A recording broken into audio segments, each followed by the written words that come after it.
Many leading destination countries around the world use a points-based system to determine eligibility for immigrants to qualify for a visa and residency.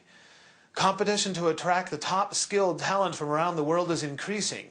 Many countries are changing their systems in an attempt to bring in the best workers. Points-based immigration schemes have a number of common elements, such as criteria based upon age, academic qualifications, work experience, and language proficiency. The success of Australia's skilled migration program has heavily influenced the new system currently being implemented by Britain. The General Skilled Migration Program attracts migrants from around the world to help alleviate Australian labour shortages at all skill levels. The system is broken up into visa subclasses, which are further divided into onshore and offshore categories.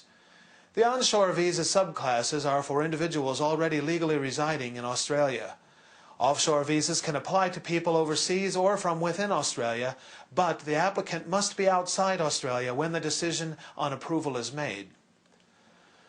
New Zealand depends heavily on immigration to keep its economy strong and actively encourages people to relocate to New Zealand.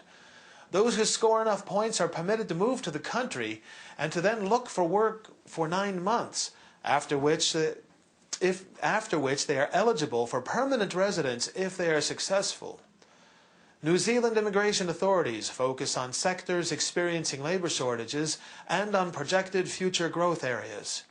Like most countries, they regularly publish occupations that receive preferential consideration for applicants.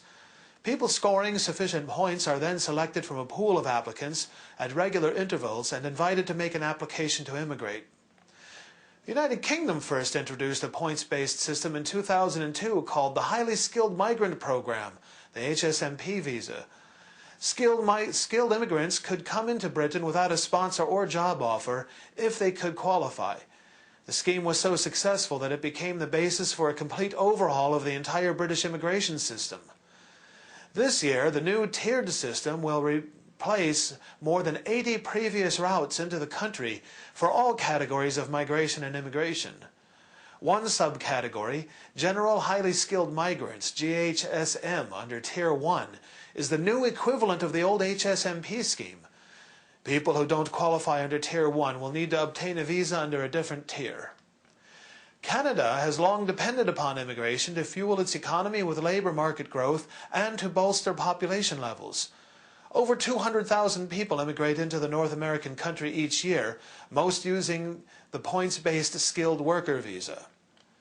Like the UK's new 5-tier system, minimum funds are required to show that an immigrant can support themselves upon arrival in Canada. The government is spending large amounts of money on programs to attract skilled immigrants and to assist them once they arrive. Honourable mention goes to Denmark. The European country uses a points-based system to grant entry to hopeful immigrants. Once a visa for entry is granted, people have 6 months to locate employment from inside the country. However, they are not allowed to work until they have applied for and obtained a work permit.